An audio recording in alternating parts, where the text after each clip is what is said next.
Hello there, everyone, and welcome to GamePoints episode 234, your weekly get-together where we talk about gaming news. I'm, of course, your host, Steven Brand. Joining me today is... I'm David. Tonight, David, we really don't have all that much to talk about because everyone blew their load over the last few shows, but we do have some things to get into. Amazon's getting into the streaming fight. The Xbox Series X and X memory cards have been priced, and I want to talk about if they're way too pricey or not. I think we already know what your opinion is by that. And Final Fantasy 16 might be a bit closer than y'all think. But first, I want everyone here to know that this is an audience interactive podcast. So if you're watching here live every Tuesday at 8 p.m. Pacific Standard Time right here at Twitch TV, much like Wilson's Corner there's in chat, good to see you, feel free to join in the discussion. If you can't watch us live, of course, watch us over at youtube.com/GamePointsPC and comment down there. And of course, regardless of where you're watching, you all know what streamers want if you enjoy the content here with likes, subscribes, etc. David. Yes.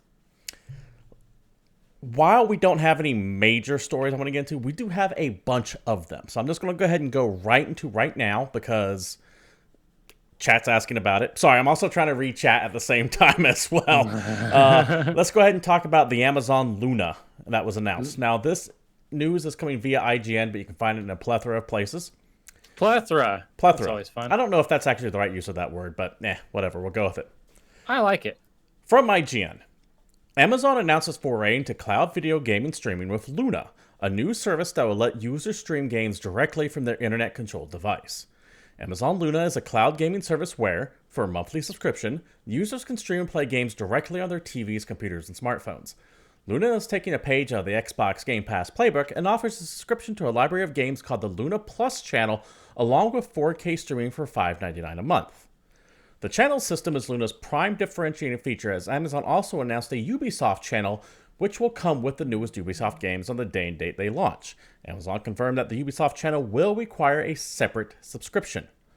One particular platform Luna is available on that its competitors aren't is the iOS, but this is not as clear-cut as you think because Luna will be available on iOS devices, but not through its native app. Instead, Luna will be playable through the iOS Safari browser. And that, David, Amazon found a workaround. Look at that. Yeah, that kind of sums up all that we know about this so far. First impressions, ideas, do you think it's going to stick around? Give me everything that you think about this just on the surface level. Amazon seems really, really intent on getting in the game space. Right. They have the Jumpy project with Old World. 100% on board with like, not Old World, no, New we're World. going to be a damn player in video games and we're going to keep spending the money to do it. So whereas Stadia, I think, has like a year left, this probably will stick around just because Amazon will keep throwing money at it because they literally released a video game and then unreleased it. That's Crucible, right? Yeah. And then Wilson's Corner in chat's bringing that up. And now they're releasing like an MMO and they've got all this other stuff going on. Not a bad MMO either. I don't know if you got hold of that early access preview build they did recently. Play MMOs. That's right. You don't play MMOs. I enjoyed New World. I probably will play it more when it comes out again, if they do another free weekend, just to kind of dive a little bit deeper into it. And a lot of the people I know that like MMOs were super into it. So yeah, surprisingly good for their first effort. So who knows? I just think if nothing else, this is probably going to stick around and they're going to dump money into it to try and make this a thing. Now, how successful it has all the same issues that I have with Stadia. The internet infrastructure, at least in the US, isn't really there for this.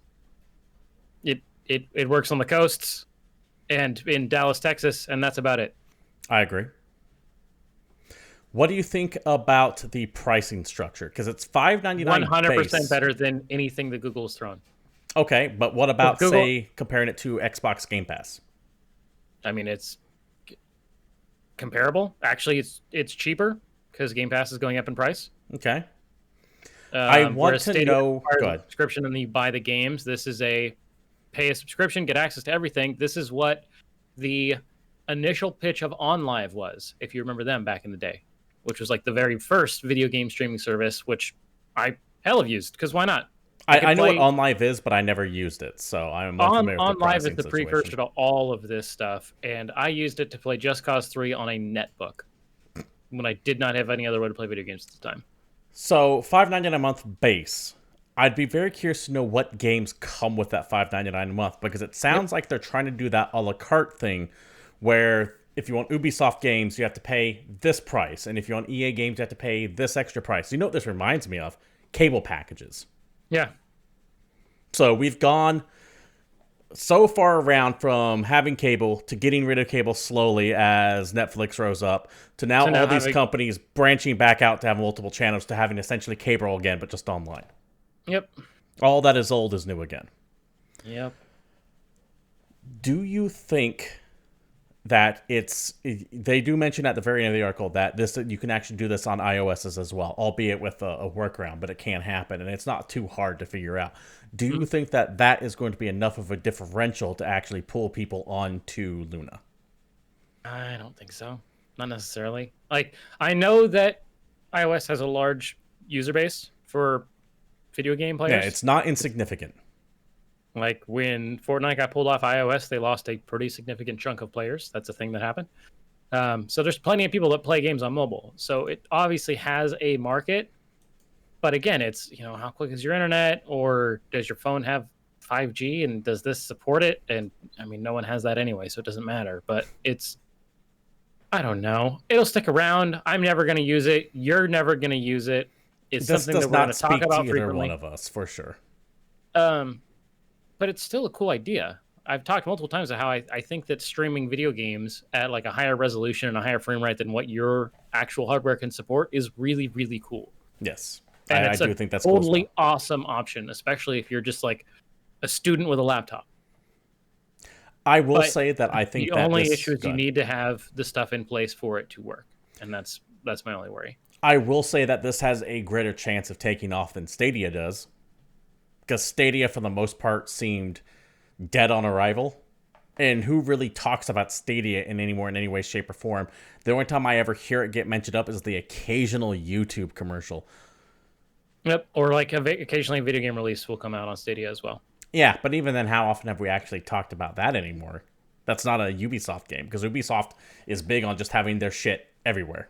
Yep. That's like Ubisoft, what they do. Ubisoft was on Live. They were like the only company that supported it. Ubisoft was one of the last companies still making games on the fucking Wii. Oh, yeah. So, I mean, that's Ubisoft's bag. That's not to be expected. Or that's not to be unexpected, rather. I think $5.99 a month for base is all right, but I want to know what games are coming with it. Like, the price seems fine to me. That puts it like the way Netflix used to be. Right. Before it's wherever it's at now. But I really want to know what this library of games is, because you can immediately rule out any of the big three. There will be no Nintendo, Sony, or Microsoft first-party things on this. Of course not. They wouldn't do that for any reason. As we're going to talk about later, EA is closing up to Microsoft when it comes to their streaming. So that leaves Ubisoft and Bethesda got bought, so it can't be Bethesda. So that leaves Ubisoft, Capcom and Konami, a bunch of the smaller third parties, maybe THQ Nordic. Maybe. And that's where the channel system has me a little bit concerned, because I don't know how much extra it's going to cost on that. Because if it's $5.99 a month just for the Luna basic package, and then Ubisoft goes, it's going to be $10 for our channel, and then let's theoretically say THQ Nordic. I'm already out. I wouldn't pay $10 a month to play Ubisoft games. Yeah, it's all about the price, right? Yeah. And I mean, if it's $10 a month and I have access to a wide variety of different companies, video games, that's one thing. But $10. I have to know the price. No chance. I will say that this, if I had to pick between Stadia and this, I'm already instantly inclined to this, because we all know what Google does with their shit. It will just get canceled, and you will have no. You will have paid them much money. I'm looking for here, and it's not coming up. But yeah, it just would be. Also, no recourse. This mentions that it starts at 4K streaming at $6 a month, which I think that's one of the upgraded Stadia packages. I'm pretty sure the base package of Stadia is only 1080p. I think you're right. If that. Let's put it this way. I cared so little about Stadia, I've already forgotten what its base stat line is. And neither of us bothered to do a quick feature check of Stadia prior to going to this article. That just shows how little I care about both of them. We are not diligent. Don't let us be accused of being good reporters. Chat mentioned something good. They're talking about how Games Pass, the Ultimate, has the edge when it comes to games, but Luna has the Bezos bucks. Google has Google money, but Google money also tends to get shifted around a lot. We've talked about all the things that Google has canceled. Amazon doesn't have that same track record, though. So they will hold on to something and keep pumping money into it Until it works. until it's good and well fucked, or it finally works. One or the other. Google's very fickle. Amazon, not so much. What are you going to do? So let us know what you guys think about Luna down in the comments below. I know this is a couple days old as far as this goes, but it's something that I wanted to bring up because Amazon is a big player. And I think that for the most part, a lot of us are kind of still ignoring them because they haven't really done too much in the gaming space. But remember, they own Twitch now. They do have a couple games coming up. They're moving into this space.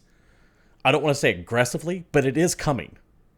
Yeah, we'll see. So it is something to keep an eye on. David, we have some Xbox news. Why don't you go ahead and lead us up on this, because you just know the hardware side of things better than I do. It's also something that we called, and I get a laugh about because we mentioned that the Xbox Series X and S, yeah, those stupid names, were going to have USB storage expansions that could be purchased separately that were going to support the upgraded versions of, I don't know, the hard drive, because the Series X supported games have to have a certain number of read-write speeds in order for the game to work optimally. Even though the Series S doesn't use any of the advanced features the Series X does, you can still get the same exact expansion card, which leads a whole other question to me. But we have found out that for a 1 terabyte Seagate storage expansion cards for your Xbox Series console, it will cost you $220 US. That is in addition to the cost of the console. That means buying the all-digital version with the expansion storage, which let's face it, you more or less kind of need unless you only want 2 games installed at any time. You are now officially paying more than you would have if you just would have bought the Series X to begin with. 100%. Yeah, it is kind of ridiculous, but for the tech. Now we're gonna get into this. I know. Yeah. It's ridiculous up front, and it's because it is new SSD technology. Now, Sony is using a basically modified M2 NVMe SSD that it looking a lot like the newer version of the Samsung, like PCIe 4.0s are going to support the PS5 from early reports, which is also about $190 or $200 for a 1 terabyte card. The key difference is that the Xbox storage expansion options are proprietary. They're these little USB stick expansion cards that are made by Seagate and at this point in time, not supported by any other hardware manufacturer. However, on Sony's camp, they are going to use basically a PCIe 4 NVMe M2 SSD, which is made by everybody that makes hard drives. Now, while Samsung is probably going to have the first one on the market, I would be willing to bet that within a year's time, you will have a card that works with your PS5 from almost every major hard drive manufacturer, which will, of course, drive the cost down. Yes. And that is the big thing to keep in mind with this, is that, yes, this is $220 for an expansion for your Xbox, and it will probably still be $220 a year from now. Right. And for people who think Microsoft might be gouging the price, this actually seems to line up with other equivalent hard drives that I've what's seen. In it and what it does, like I said, the very similar spec hard drive that's supposed to work with the PlayStation, that is a consumer-friendly, purchasable hard drive from Samsung, is about the same price. It's just one of these is going to be made only by Seagate, only for the Xbox, will not work with any other thing, and therefore doesn't have a reason to go cheaper. When's the last time a game controller got cheaper? And just unless you buy like Mad Cats or something like that, for the most part, or unless you buy it like on a specific sale holiday of some sort. Like, I'm pretty sure I can go out and buy a Xbox One X controller, and let's do one even better, because everything has a controller. Let's do like for like. When did you ever see the PlayStation Vita memory card go on sale? It didn't. That's why to this day I do not have a PlayStation Vita, because I would have bought one like 8 times by now. Yeah. But the proprietary memory sticks never got cheaper. No. It's still like $100 for a like 8 gig stick or something stupid. Yes, the price lines up with the equivalent technology that's out there.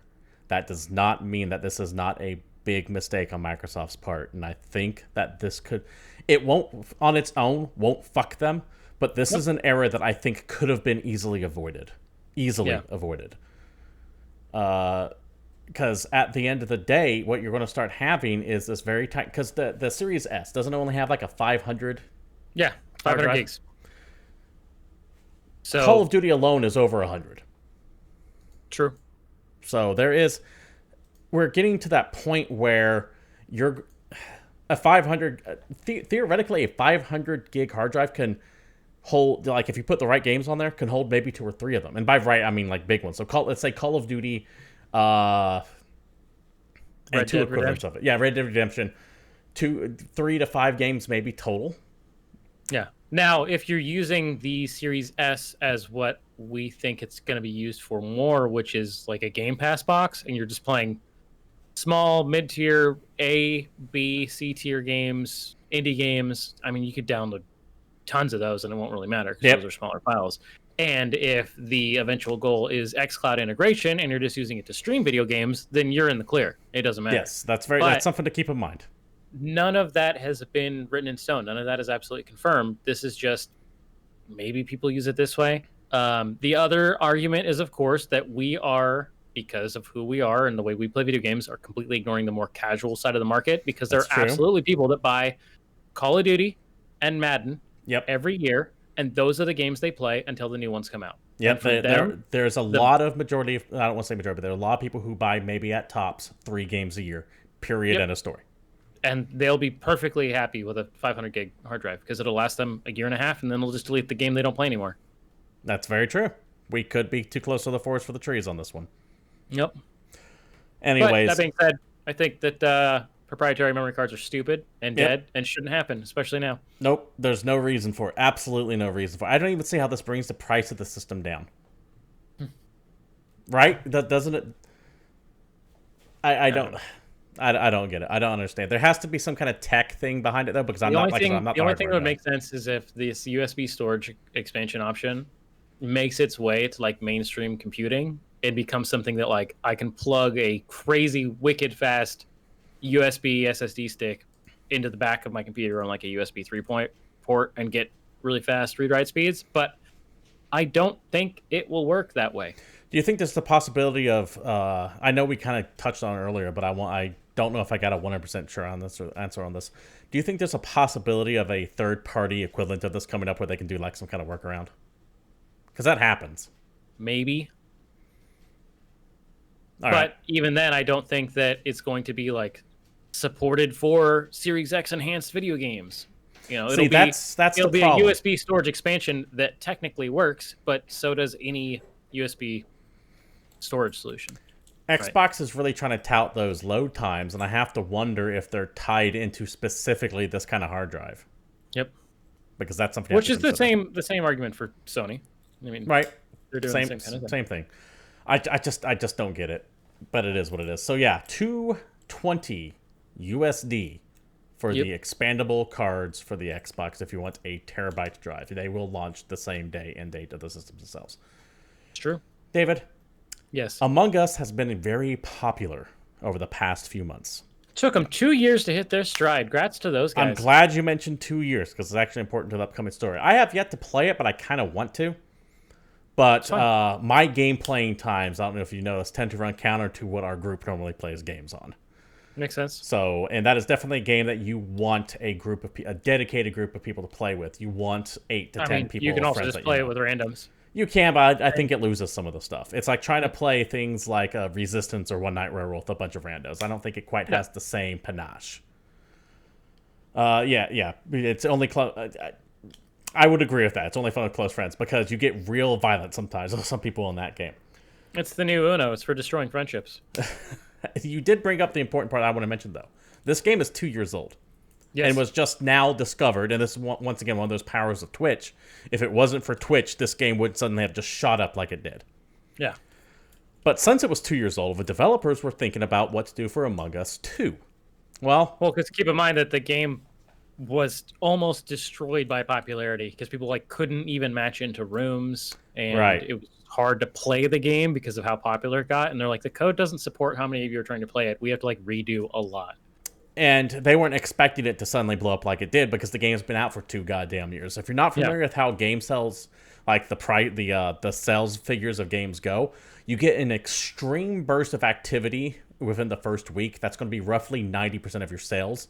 And Yep. then they just bottom out most of the time. And then when your game goes on sale, you'll get a bump. Yeah. Most of the time, that's how that's worked. So they weren't expecting the sudden grip of popularity. They were working on Among Us 2. That has now been canceled, and they're just going to roll it all into Among Us 1. This is from the devs themselves.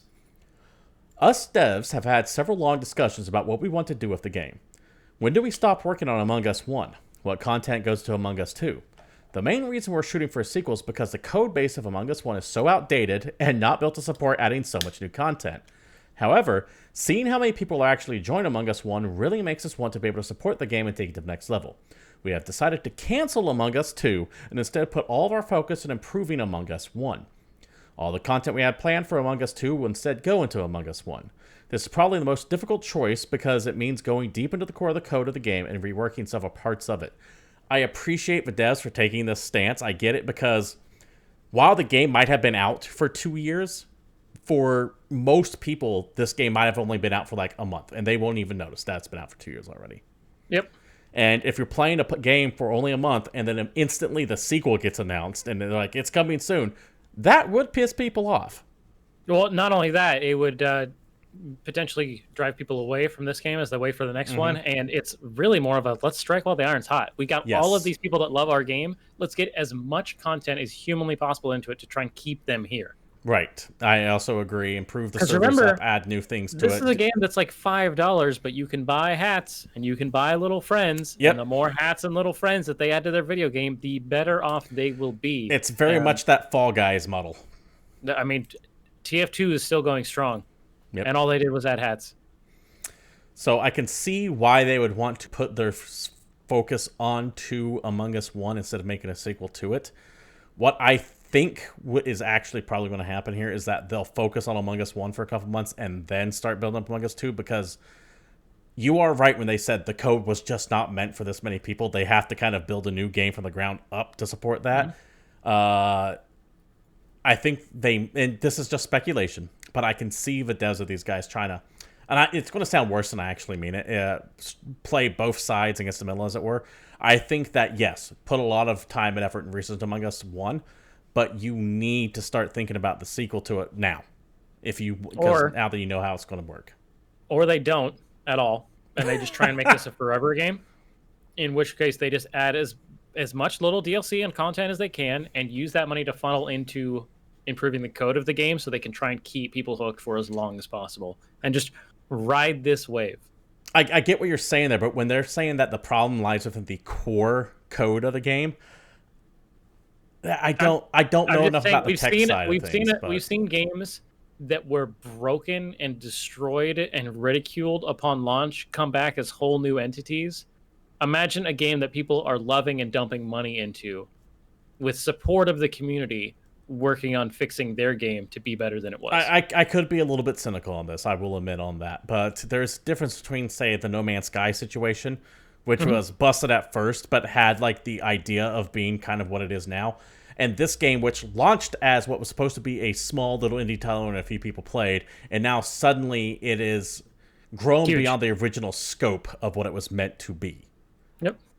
You can only cram so many people into the foundation of a house before you just have to build a new house. And I'm curious to know where that line hits when they just cannot improve it anymore. And I'd be curious to see if they can actually make the changes they need to the game, or if they're going to try to and then come up against a brick wall and then go, well, fuck, we just cannot do anymore. We have to make a sequel now. Now, the most important question involved with Among Us is this the new thing? Is this going to be our next Battle Royale or Horde mode or zombie game or whatever? How long until Call of Duty has you betraying your friends? Oh, I see what you meant. I thought you meant how long, like, it would Among Us just be a flash in a pan, or would it stick around for a couple of months or years afterwards? If this game gets as popular as it is, oh, fuck, I didn't even think about that. Big companies are 100% looking at why is that popular and how do we make money off of it? Yeah, I didn't even think about that. You think Epic's not thinking about making one of these? You think EA's not going to make a shittier version? I You think can't think of Activision's not going to make a slightly better version of the EA version? I can't think of many games that let you actively betray your party members in that way, shape, or form. Where you take the one night werewolf, where you take the secret Hitler mechanic, where someone is not what they seem to be, and you throw them out there. I mean, I think Payday might have had something like that, but for the most part, it's not really something that's touched on. You could even take the like Dead by Daylight formula, but make it so there's not a monster chasing you. It's one of you. Yeah, do you know what actually would be a really good game to do that? And they made a game based on this property back in the PlayStation 2 days, but I would love to see it brought into the this form. I would love to see a The Thing video game with this kind of style to it. See, now what's funny is, you know who Dave Oshry is? Yes, Okay. he is the head guy at New Bloods, game developer, does some PR stuff as well too, I think. Okay, so he had a tweet because that guy's pretty funny. Unless I'm thinking of someone else. Is that who I'm thinking of? New Bloods Interactive. You're the right guy. Who said, you know, I wish Among Us was 3D, and there's totally a game that exists that is exactly what you just asked for, but it is not as polished. But it's called Unfortunate Spacemen, and it is a 3D first-person shooter in which one of you is a legit ass alien and can disguise yourself as other players. Oh shit, that does sound amazing. And you can just burst into monster mode and start wrecking people. Yeah, this might be a thing that's coming because I've seen the stat sales on that game increase as well. I keep hearing its name getting mentioned a lot, but I didn't know too much about it. But that game is it's a third person, or it's a first person shooter that's not like Among Us is an easier game to polish because it's so simple, it's so clean, right? It's got a very apparent aesthetic, whereas you know a lower budget first person shooter might not have the smoothest gunplay or the smoothest mechanics, might be a little clunky. So I think that game is also getting a lot of popularity, but I don't know if it's going to be huge mainstream. And I think there is a window for, you know, a major company to make something. But there is always the question of these games are cheap. Like Unfortunate Spaceman, I think is free. Among Us is $5. If Activision comes out and says, "Here's our version of that game," and it's $60, and it's 10 players or 8 players or 16 players, you're not going to get a group for it. Your friends aren't going to all want to spend that. These games work because they're cheap, I think. Yeah, that could be it too. Additionally, the thing that might have working against it is that an executive might go, "That sounds like a 1v4 experience. We tried those. They didn't work." Because then it brings up shades of like Evolve is probably the most famous one I can think of. Man, I mean, that game could have been so good if it wasn't just destroyed by the people in charge. You do still get things like Predator Hunting Grounds, but I really don't know how well that's doing. That kind of came and went. But I think the idea of a asymmetrical multiplayer is, I believe, the term they use for this stuff. I don't think that's as alluring anymore as it used to be. And dude, Dead by Daylight's got like 24 survivors now. Dead by Daylight also isn't EA or Activision or any of the big guys. I'm just saying that game's still doing well. Yes. So there is a market.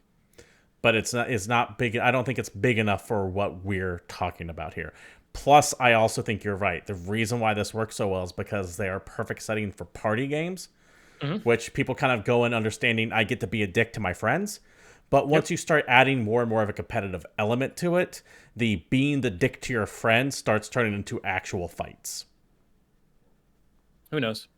I just feel like it's worth discussing, right? Yeah, like, no, I didn't even think about that line until you brought it up, and I was like, oh, shit, you're right. Because I think there is an untapped thing. I think you're going to have one of the bigger names try to make something like this. I can see that happening. That's what I think is going to happen more likely. Not necessarily that this is like everybody's going to make one, but we could see one of the companies try it. Yeah. Like give it like an honest shot and spend a bunch of money. And then if it does well, then yes, everybody's going to copy it. It's not going to be Battle Royale. It's not going to be zombies. It's not going to be asymmetrical multiplayer. But you might have like Ubisoft try to fuck with it and see how they can handle it. Imposter-like or something. Yeah. Something to consider for sure. Let us know what you guys think about that possibility down below and who you might like to see be in charge of such a project. David. Yeah, or think of if you think of any good settings that work for this, and I think it's hard to beat John Carpenter's The Thing. It really is. But think of a video gamey setting where like the Among Us concept could work, and let us know. I mean, Invasion of the Body Snatchers, stuff like that. Just anything along those lines. Dude, I watched The Faculty last weekend. I'm ready for anything. I watched The Thing a couple weeks ago, just randomly. Yeah. That game, PlayStation 2 game, wasn't half bad, by the way. It wasn't great, but it wasn't bad either. They did a lot of good things with it. I would have liked to have seen that game with an actual budget, which I don't mean to be too disparaging about it, but I would have. That game needed a lot of polish that I didn't have, unfortunately. David, we're going to move into the next couple topics here, dealing mainly with rumors, but reliable rumors, given who they're from. First of all, this is via DualShockers. Final Fantasy 16 has reportedly been in development for 4 years. Now, both you and I know this game was officially announced at the PlayStation Showcase, which happened a couple weeks ago. Surprisingly, in my opinion, I did not expect to see Final Fantasy 16 there. We all kind of knew it was coming eventually, though. To the article. New reports suggest that the game has been in development for a considerable amount of time and will launch sooner than you may expect. The rumor is that Square Enix started development process for Final Fantasy 16 nearly 4 years ago, and that the game has already hit significant milestones of development and that will launch sooner than expected. Kind of just repeats itself over and over again, but the rumor is that this game has been developed for a long time, that they don't want to do that thing they did with Final Fantasy VII Remake, where they announced it back in like 2013 or whenever it was, and they just sat on it for 7 years. Dude, we were at the event it was announced at. Yeah. And that event's doesn't even take place in that city. That event doesn't even exist. That event doesn't even exist anymore. That's the PlayStation experience. I think this might be one of the reasons why we don't have any news on Final Fantasy VII Remake Part 2, because it's probably all hands on deck to get Final Fantasy 16 out by the end of next year. If this game has been in development for 4 years, I can see them being like, here's our big PlayStation 5 debut, because the current rumor is it's PlayStation 5 exclusive, despite the trailer saying it's coming to other stuff eventually that they pulled. But more importantly, I think that this is why you just have no news on Final Fantasy VII Remake Part 2. I think it is all hands on deck to get this game out and polished, because Square Enix knows they have a problem with announcing shit, and then everyone just goes, okay, cool, we'll see you in about 7 years. Right. Any thoughts or opinions as to why as to what's going on here? Do you think that's what's happening? Not so much that it's been in development for 4 years, but my Final Fantasy VII hypothesis. That makes sense. And it'd also be kind of interesting because they're probably going to keep making mainline Final Fantasy numbers, or attempting to, while also churning out Final Fantasy VII sequels. I don't know how to say that in a proper way, but you know what I mean. They're two big games to have. I don't think Square is big enough to devote the resources to two massive games like this at the same time. Yeah, so it's either Square is going to be all hands on deck, they're going to finish 16, and then we just get 7 for the next 20 years, or I don't know. We get a new numerical Final Fantasy game every 4 years, and every other 2 years we get a Final Fantasy VII game, and that just goes until 2040. No idea. I don't have an answer for you there. But that's why I think we don't have any Final Fantasy VII Part 2 news, is because they're fully focused on cranking this out. And you're not going to get any Final Fantasy VII Part 2 news until... I'm hoping Square... 16 looked to me, because I like the fantasy leanings of a Final Fantasy game. That's cool. Let's get back to some of that stuff. That's fun. It just makes me even less involved with Final Fantasy VII. Because this is coming out for supposedly quick. It just means that 7 is that much further from being completed. Okay, there we go. I think Square is still trying to learn that lesson of when to announce things. I think one of the reasons why we also haven't heard anything about Final Fantasy VII Remake Part 2 or whatever it's going to be is because they're not going to announce it until it's like 3 months away from being launched. Yeah, I still haven't played the 7 Remake. I played the tutorial demo, whatever thing, and I was like, okay, that's cool. But I know this game's not done. And even if this entry is a completed entry in the sense that it works as a standalone, I know for a fact it is not a completed product, and I have no interest in actually playing it until it's done. I don't even... Yeah. Oh, so you're going to wait until the entire thing is out first. Yeah, why not? Okay, fair enough. It's an episodic release, as far as I'm concerned. It's just $60. I never actually considered that, but you're right. It is an episodic release. Just a very expensive one. Very expensive, big budget. The biggest episodic game you can ever think of, but that's what it is. Sorry, guys. Back on the rumor mill as well. This story is from VentureBeat. Mass Effect Legendary Edition is still coming, but not in 2020. So there have been rumors of a Mass Effect remake that have been kicking around for the longest time. EA said they were going to release 14 new games this year, one of which was rumored to be this Mass Effect trilogy. And it sounds like they were all on board to make this happen, but now that has been pushed back, once again all rumor, until next year. This is from the article itself. The publisher originally planned to launch the remastered trilogy with an October reveal and release, but now EA and developer BioWare are pushing that release into early 2021, according to people familiar with development. The primary factor holding development, beyond the pandemic, is the original Mass Effect game. It currently does not live up to the quality of the rest of the package. This is a problem with both visuals and gameplay. People working on the game understand these issues, and they want to do right by franchise fans. David, I think this means that the likelihood of us actually getting a more than just a remastered Mass Effect 1, but a Resident Evil 2 style remake to Mass Effect 1 have gone up significantly. To me, this screams, this is the Mafia Trilogy. Yes, that's a good way of saying it.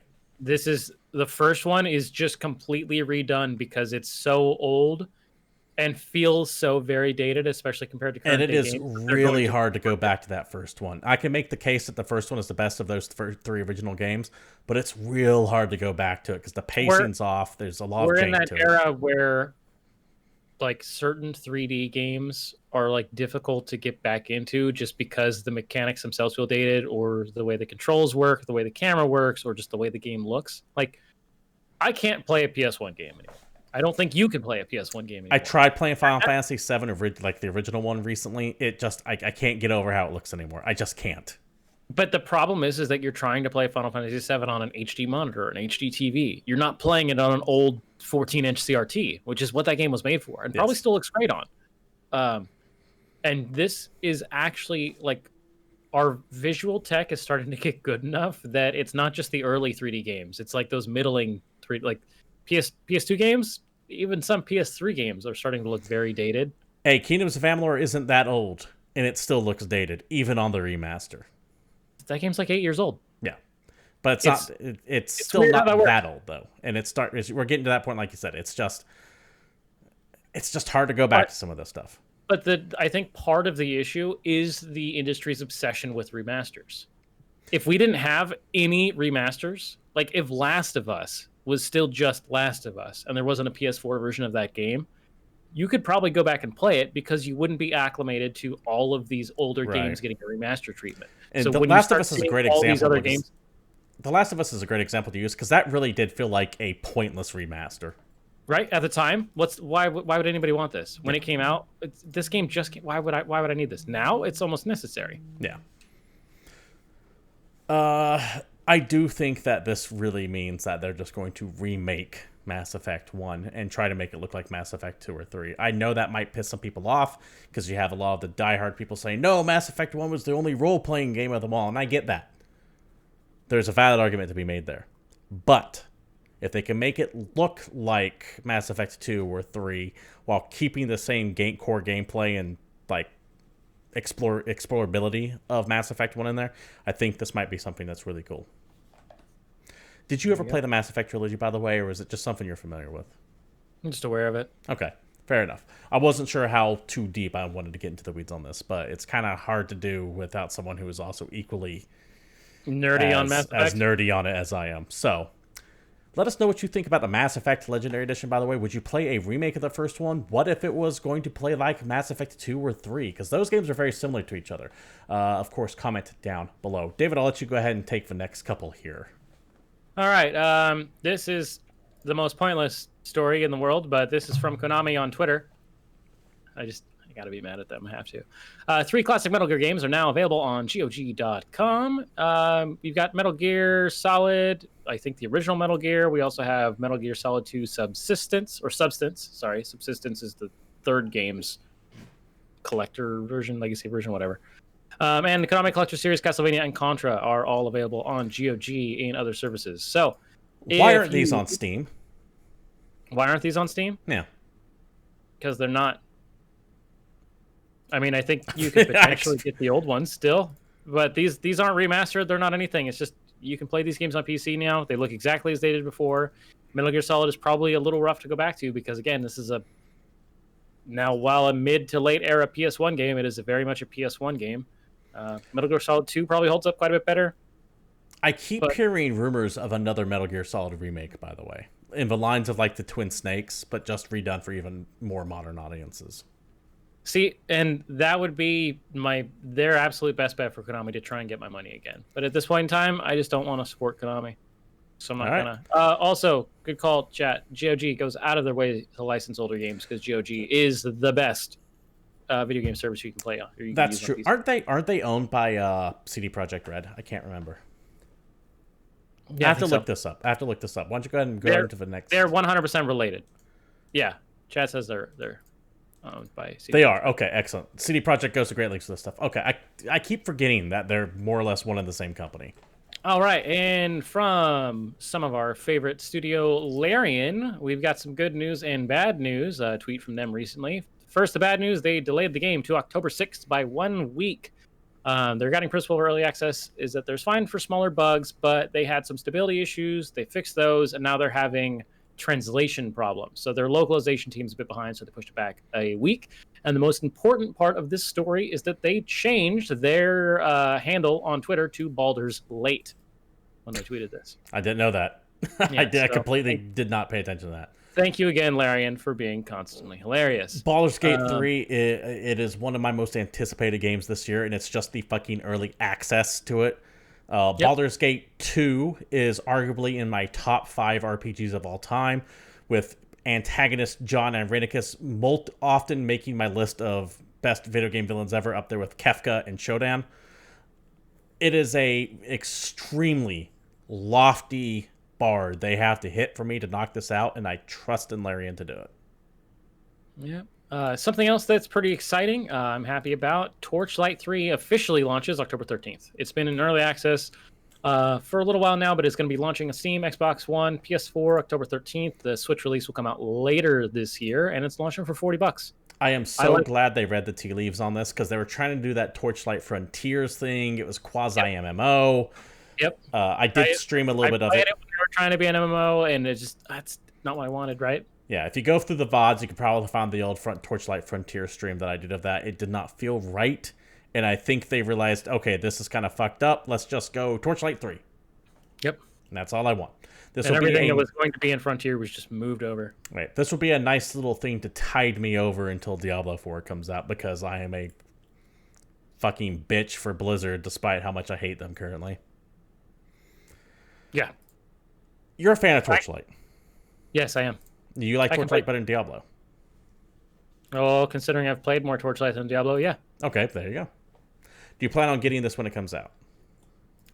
No. Okay. Because, well, it comes out October 13th. October 6th, Baldur's Gate 3 comes out, and then November 17th, Cyberpunk comes out. Shit, I keep forgetting that game's this year. Maybe. So, I don't know if that game's actually going to make it this year or not. I'm really afraid it's going to get delayed out to 2021. If that game gets delayed, then Torchlight 3 will be my holiday game, 100%. Okay. But if it's not, sorry, guys, I will pick you up next summer. That's just when I have time. Fair enough. Time is... We have discussed more and more on this show. Less than cost, it's time. That's the biggest limiter for us playing games these days.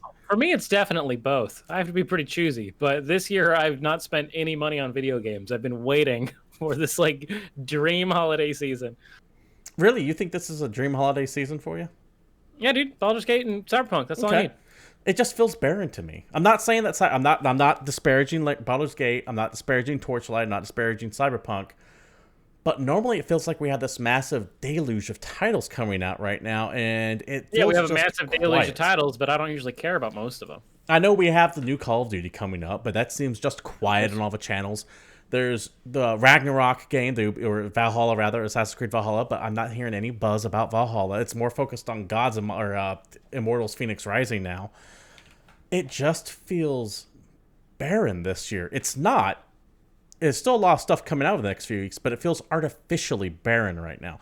And I think that's because we have the next-gen consoles coming out, and that's kind of taken all the oxygen up. But the next-gen consoles have nothing launching alongside them that's exclusive to next-gen consoles. Hold on.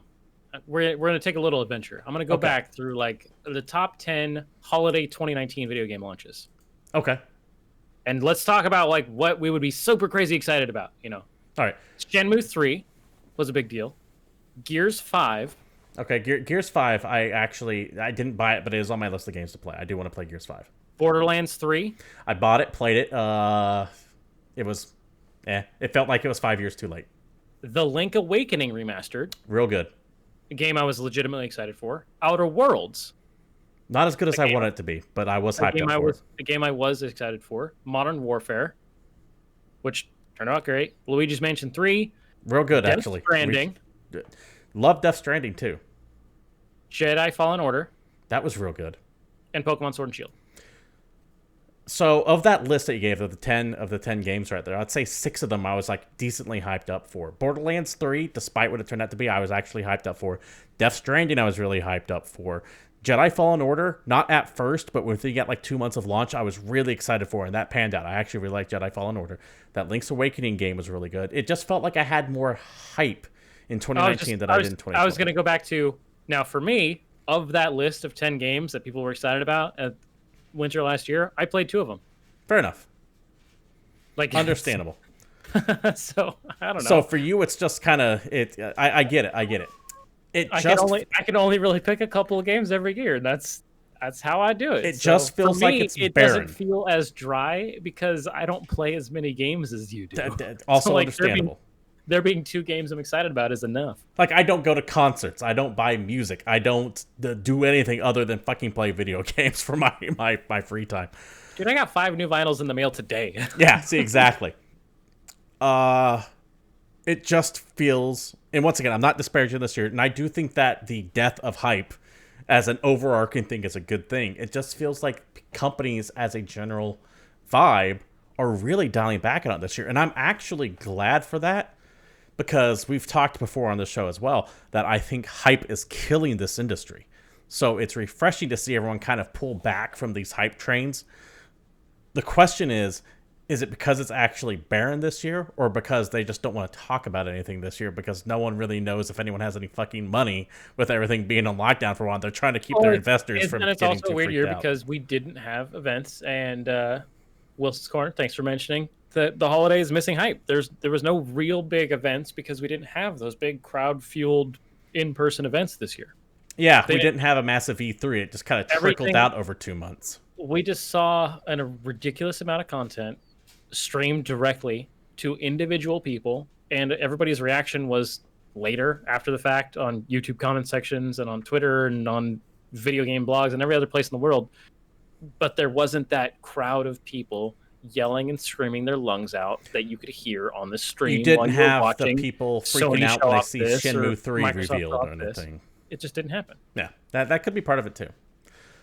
I actually kind of like it because I don't have that weird... It doesn't overhype things to me. So yeah, I kind of go in with a more tempered view of it. I think hype is just kind of infectious, and we're all too far away from each other to get infected. It's a very good point. David, I got 2 more stories I want to bring up before we get into the new release. One, there's a Resident Evil CG series coming to Netflix, it seems. This is not... I almost wrote this off entirely until I realized that this is a CG series and not a live action. Yes, this is not the live action series starring the Wesker twins, which sounds like a fucking reject from a CW show. I'm pretty sure, dude, the plot reads like a damn CW show. I'm not interested in the live action. This is 100%, it seems to be based in the video game universe itself. It's called Resident Evil Infinite Darkness. It seems to be having Leon and Claire as the main characters, and it will be coming 2021 on Netflix. Now, David, have you seen any of the CG Resident Evil movies? Dude, Degeneration was great. That's not the reaction I expected. I watched Degeneration. I watched... there's like 3 of them. I've watched 2 of the 3 of them. I think that the CG Resident Evil movies, while a bit campy, are fantastic. A bit. And for me, personally, work better than any of the live-action Resident Evil movies did. I'll give you that. I'll definitely give you that. While they have cheese, so does fucking Resident Evil. Yes. They are very true to Resident Evil. 7 happened, that franchise was completely over-the-top ridiculous and always has been. Yes. They did feel the CG movies did actually feel like Resident Evil. I will definitely give you that. It's just that when Capcom made these CG movies, they took the wackiness and the over-the-topness and went, we can do better. And they just went outlandishly silly with some of these things. There's this infamous gunfight you see where people are literally chasing each other in a circle, shooting guns at their feet, and they can't quite make the connection. You have to see the idiocy of this to believe it. Just look up Resident Evil CG gunfight, and it should pop right up. It is laughably stupid. I'm going to get a copy of Degeneration, Damnation, and Vendetta. I'm going to have a movie weekend. I'm just going to watch Damnation. That's the other one I watched. Fuck, I didn't remember the third one. Damnation, I was trying to think. So yes, Resident Evil CG series coming 2021, only on Netflix. Not to be confused with the live-action Wesker Twins venture, which is also on Netflix. Which just sounds horrible.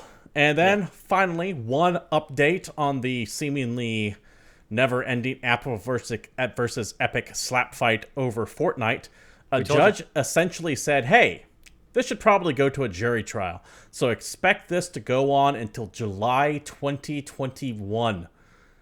I highly doubt that we're going to be talking about it every week till then, but it is important to note that this might be actually going to a jury trial, which, well, it could go wildly wrong for either party in that case.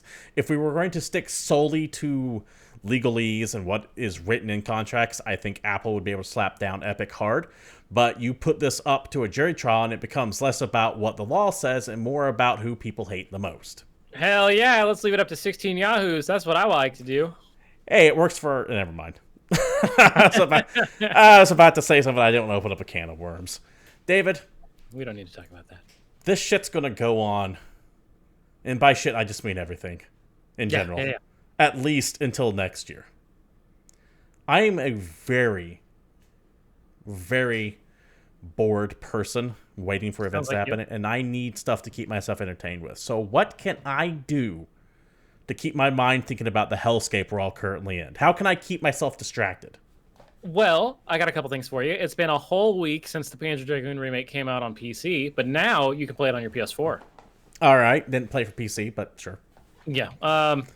Panzer Dragoon is a franchise that was very popular, but in my opinion, old game is old, and on-rail shooters, while fun and exciting for their time, I don't have a reason to play through Panzer Dragoon again. How much is this, goddamn? Let me take a look at this thing. Also, it feels like it's a missed opportunity to put this on PSVR. Right. Well, that would have been cool. See, that would have been probably worth my time. Return One-Way Trip hits PS4, Xbox One, Switch, and PC. This is a 2D side-scrolling puzzle adventure horror game. That's too many genres. No, this is almost at this point a genre into of itself. I think I've talked about it. This is like a trope. It's the 2D side-scrolling adventure game that's spooky. There's been so many of these, especially as indie titles. Some of them are really, really, really flipping amazing. Some of them are generic. I can't tell the difference. So if you're interested, please take a look for yourself. Don't take my word for it. It might be awesome. It might be bad. I don't know. I just know that if you need a more 2D spooky game in your life, there's a new one, and it's called Return One-Way Trip. The Walking Dead Onslaught hits this week for PC and PSVR. Yeah. VR adventure RPG with zombies set in the Walking Dead universe, because for some reason we need to have more games set in the Walking Dead universe. I don't need to read any of the tagline to this game. I just need to let you know that this game is being utterly and completely destroyed in user reviews. Yeah, so it is doing very poorly. I don't know them yet. But in user reviews, I'm hearing comparisons to it being like as good as a mobile game, that the Steam release doesn't actually use the index controllers. Like, you have to press the button, but it's also releasing on PSVR, so of course they had to make it work on both controllers. And some people don't understand how things work.